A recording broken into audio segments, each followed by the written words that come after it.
Let's talk about optionals in Swift. Optionals in Swift are a type that can either have a value or no value.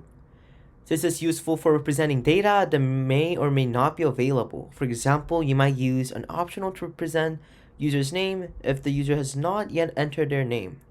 So as you can see as example below, we have a variable called name, and then using the question mark keyword, it represents as a string optional. Optional binding. Optional binding allows you to check if an optional value has a value before unwrapping it. If the optional value does not have a value, the optional binding call will not be executed.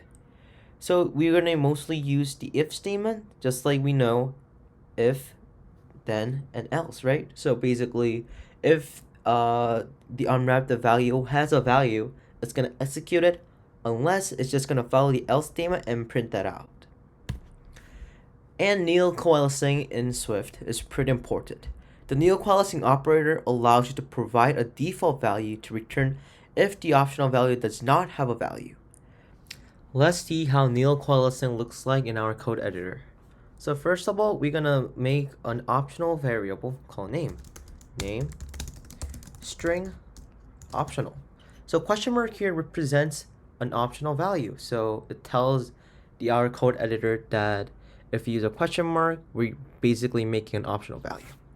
And then we're gonna make a default name called guest.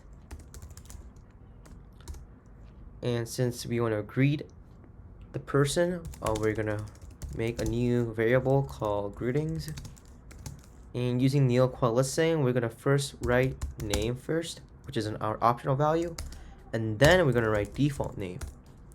That is quite similar to if statement. So if a name has a value, it's gonna print out that first. If it does not, like the else statement, it's gonna move on to default name. So let's see how it looks like. Let's print out our greetings.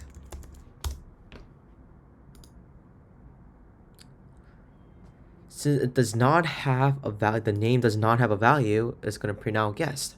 So let's see how it looks like if the name has a value.